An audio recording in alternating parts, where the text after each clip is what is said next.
Welcome back, ladies and gentlemen, to Transfer Winners and Losers. It is that time of year, arguably the favourite time of year. Silly season is upon us, and joining me today is none other than Doogie Critchley. How are you doing, buddy? How's your weekend? I'm good, thank you. Yeah, it's one of my favourite times of the year, I think, because generally watching Sunderland is such a sad experience.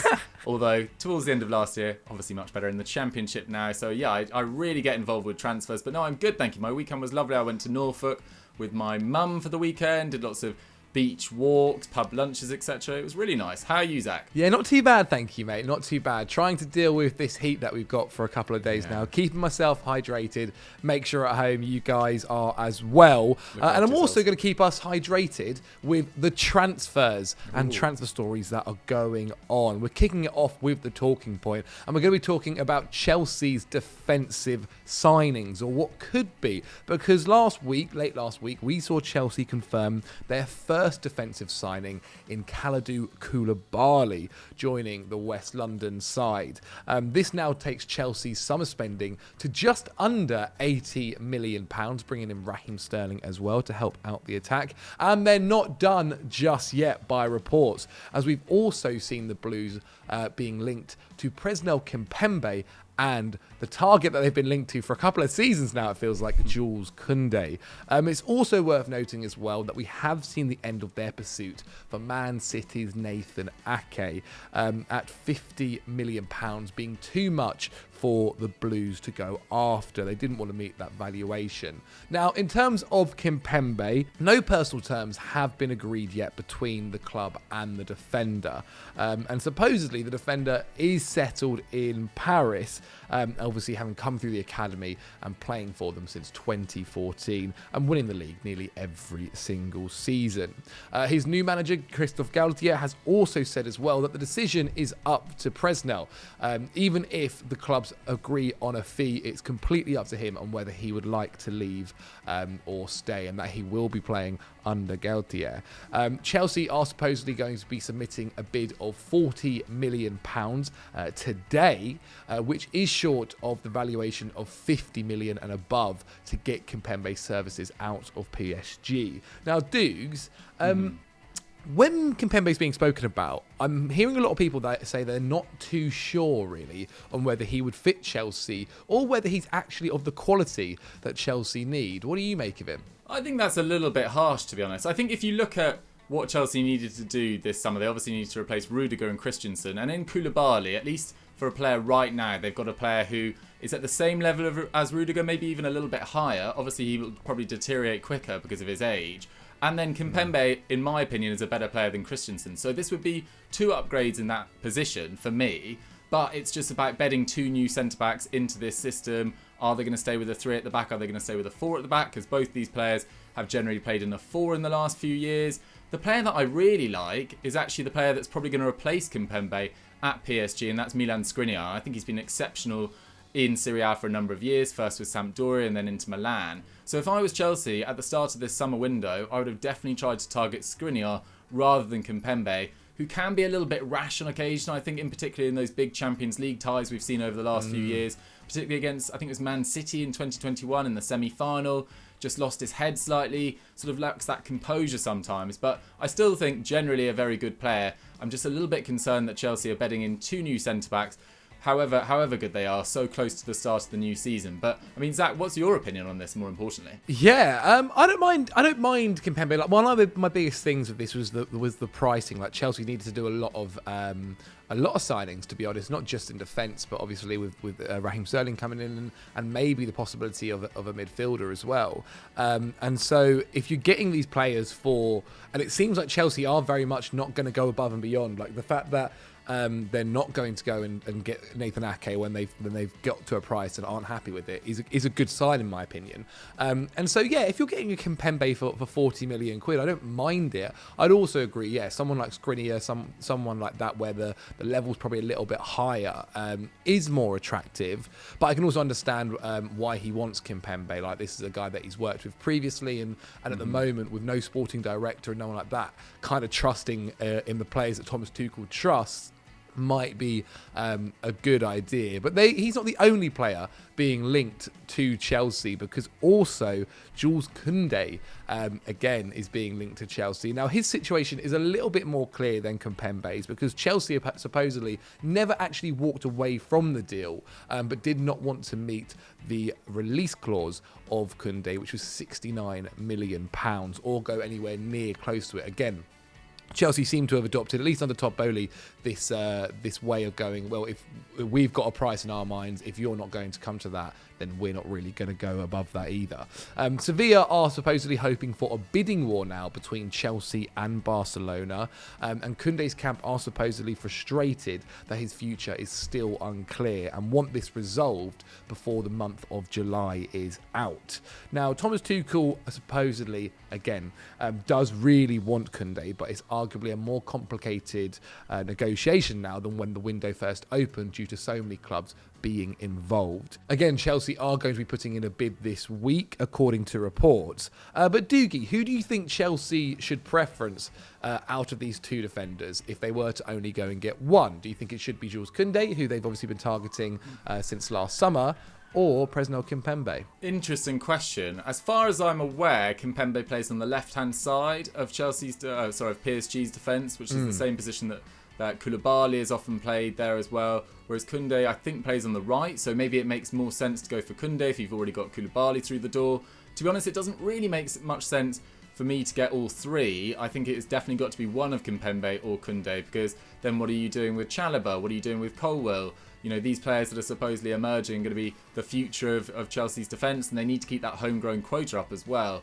So if I was going to choose between them, I'd probably go for Kounde, just because he seems a little bit more composed. He's been performing arguably better than Kimpembe over the last couple of years in a worse team in Sevilla, who have had an exceptional defence, particularly last year, which really helped out when their attack and Nesri was really underperforming, and Ocampos didn't have his greatest year either. So, yeah, I'd probably go for Kounde. Okay, now, time to look at our winners of this week's transfer window, and it has to be Bayern Munich, because it looks like it's very much the summer of centre-backs, as Matthias de Ligt, only days away from being confirmed, it may even happen tonight, as a Bayern Munich player with official photos.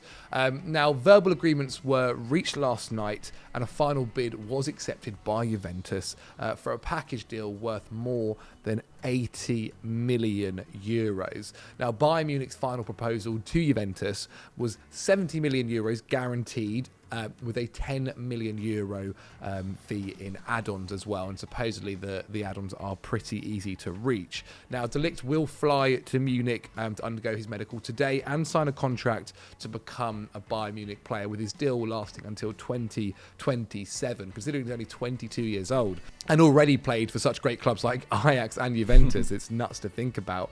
Now, it's the ideal signing for Bayern Munich, who had also previously lost Niklas Süle to Borussia Dortmund at the end of the season. And it raises the idea of a De Ligt and Upamecano centre-back partnership as being very, very interesting, and one that will be at Bayern Munich for years to come.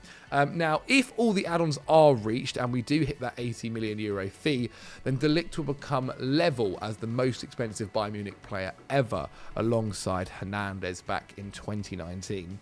Now, Doogie, it does feel like this is a season of change for Bayern Munich, with Lewandowski also looking like he's out of the door as well.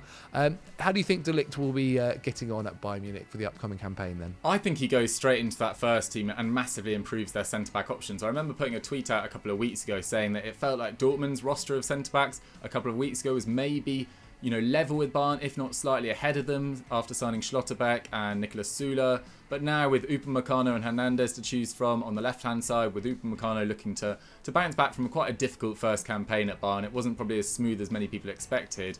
I think De Ligt adds a whole lot more on that right-hand side, and he can interchange with Pavard. They've now got Mazraoui at right-back, who can interchange with Pavard there. And then Gravenberch adds some really solid depth in midfield. Mane's obviously a superb signing up front. So it will be difficult, I think, maybe in the first month or so for Bayern to instantly hit their top level. But I wasn't quite aware until the last few weeks, and more talk about Lewandowski has come out, that Nagelsmann wasn't actually that pleased or that impressed necessarily with Lewandowski last year. Despite the amount of goals he scored, he saw him as a sort of immobile striker to his all-action attacking system.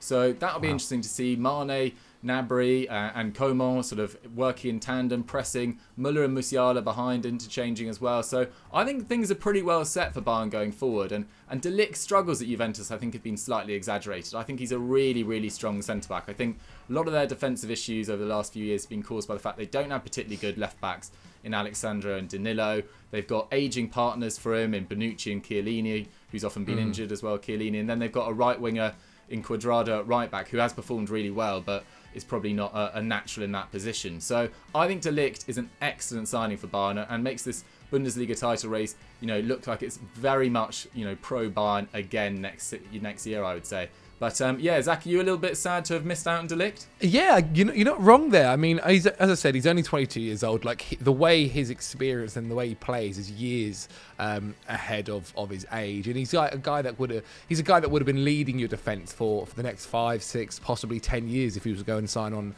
an extension as well. It's definitely annoying, but the fee was a lot of money, and as I mentioned, Chelsea needed to go and buy several players. If Chelsea were just looking for one defender on the market, then I can understand why to go out for him and go and spend that much. But 80 million euros is a lot, especially for a defender. And they need to then hit the heights. There's a lot of pressure as well to put on him, especially again if you're joining a Premier League team and trying to battle for top 4 and the Premier League eventually. Whereas at Bayern Munich, you'll be able to deal with that pressure a lot easier, I like to think. And for him as well, supposedly growing up, he did have a big interest in Bayern Munich and was a fan, so it makes sense for that deal. But if we move on to our losers, I mean, barely a loser. I've got Man City here, barely a loser, because Zinchenko may be leaving the Etihad Stadium after an agreement between Arsenal and Man City has been found for around £30 million, possibly rising to £35 million. Again, another deal where two top four rivals, obviously Man City being a lot ahead, are willing to be doing business with each other. Talks are also progressing on personal terms. We may be seeing this announced today or in the coming days. And salaries basically is just what's needed left to get the deal done. Arteta has obviously been looking for a utility player who can feature in midfield and also at left back as well, having wanted Lisandro Martinez before he moved to Manchester United. Now, Zinchenko may not be such a utility player though, because back in April, when asked about what his best position was, his manager, or then manager, Pep Guardiola, said, in the pockets as the attacking midfielder. That is Zinchenko's position, definitely. When we bought him from Ukraine, he was a number 10, a Phil Foden position, a creative player. Now, Dukes, if he does join, which it does look very, very likely now, what do you think is his best position, and where do you think he'll actually play for Arsenal? Because I feel like it makes sense at Man City that you'll kind of play wherever just to get the minutes and to fit into the side. But if you're transferring to a club, surely you'll be wanting to play in your favoured position. Yeah, I would have thought so. I mean, he hasn't made this move to play at left back, but having said that, I mean, Kieran Tierney's injury record is abysmal, really. It's really unfortunate for him because he's an excellent player. So I do see him getting a lot of minutes at left back, but I think he'll interchange with Xhaka in that left-sided midfield role. I think he'll also get some minutes as a number 10, potentially if Odegaard gets injured. I know they've got Fabio Vieira in as well. But I think this is a bit of a risk from Man City, to be totally honest. I mean, getting rid of Sterling was one thing, a player with so much experience and quality, but also Gabriel Jesus, Zinchenko, players that know the club and Pep's system so well. It feels like they're taking a little bit of a risk by getting rid of, I wouldn't say key players, but 3 players that have had a lot of history with the club and a lot of success with the club. I mean, there's been about 10-15 games every season in the last 3 or 4 years where Zinchenko has made a massive, massive difference. I remember in 2021, he kept João Cancelo out of the side for their Champions League run. Last year, he made a massive difference when he came on against Aston Villa in the final game of the year. I think he's a really quality player, and I'm surprised that Man City are willing to let him go for so little. But they've shown this summer that they're willing to respect players' wishes if they do desire to leave. And sort of fair play to them at the same time for doing that. But if I was an Arsenal fan, I'd be really, really excited about this move. I think they've signed two top players in Gabriel Jesus and Zinchenko in particular from the best club in England over the last 4 or 5 years. So massive respect to them. I think this will go well. Zach, do you see any downside of this move? I find it quite hard to see any downside. Like, again, it's another fee where I'm really happy with. Like, if I was an Arsenal fan, I'd be over the moon with 35 million pounds. Like, again, I've mentioned it a few times, but that to me is the kind of 20 million odd only like 5 years ago. Yeah. And so it feels like you're getting a kind of a steal here. I mean, City are finding themselves in a position where so many of their players now are coming to that year left, 2 years left on their deals, and they need to question whether they want to stay at Man City and sign a new deal, maybe keep on this same form of not playing as often as they would like to, or try something elsewhere where they can also be sold for a price that isn't going to be extortionate and put any teams off. Like, I think the Zinchenko deal is one that I think City fans will probably feel more aggrieved with than anyone else, because you're losing such a utility player. Like, this guy was helping you out in so many different positions all the time, and his fitness and everything like that was always pretty good too. But it's for an Arsenal point of view, like, it's another savvy signing where you're getting for a decent fee. He's again the perfect age profile for the way this squad is growing. He's only 25 years old. I think he turns 26 towards the end of this year. Another player that Arteta has worked with, already has that relationship with him, can come into that side straight away. And with Arsenal having to play so many different competitions obviously this year as well, and looking to go far in all those competitions, lots of minutes is going to be available, but they also need the depth. They're adding a fantastic player to add to that depth. I think personally, he is going to be wanting to play in midfield, and I think in general, like, the preference would be for him to play in midfield, and for Kieran Tierney to be playing left back. Like, that is Kieran Tierney's position. But again, as you mentioned, it's very understandable to think of his injuries and why that is a cause for concern. And so I think if your pitch to Zinchenko is here, your position is going to be midfield. You'll be starting week in, week out, possibly depending obviously with Xhaka and other things. But if we ever need you to feature on that left side, then you might have to do us a bit of a favour, and I think that's something which you can kind of pitch to Zinchenko's being. I really like the deal. I'd love to know what Arsenal fans' opinions, and I guess any football fans' opinion of the deals in all of these deals are in the comments below. Get down there, let us know. Are you happy with the deal? Rate it out of 10. Tell me whether you're over the moon. I'll be honest, if it's less than like a 7 for this deal, I think you are being deluded. But that is the end of today's transfer winners and losers. I hope you guys at home have enjoyed it. Again, as I mentioned, get down in the comments below, get engaged. We'll try and reply back to you. Doogie, for the people at home, if they want to keep watching more Football Daily content, then what can they do? Well, I'd recommend you go over to Euro Football Daily and watch Friday's Continental Club. It was myself and Henry as usual, but Mikey McCubbs was away. So we got PSG journalist Jonathan Johnson in to step in, and he was talking the Skriniar move, the Scamacca move, who might leave PSG this summer, as well as loads of other Ligue 1 stories, Marseille under new management, Bordeaux dropping down to the 3rd tier. Loads of good stuff in that, so go check it out. Amazing. If you've enjoyed the video, click the like button, and as always, guys, don't forget to subscribe to Football Daily. Bye.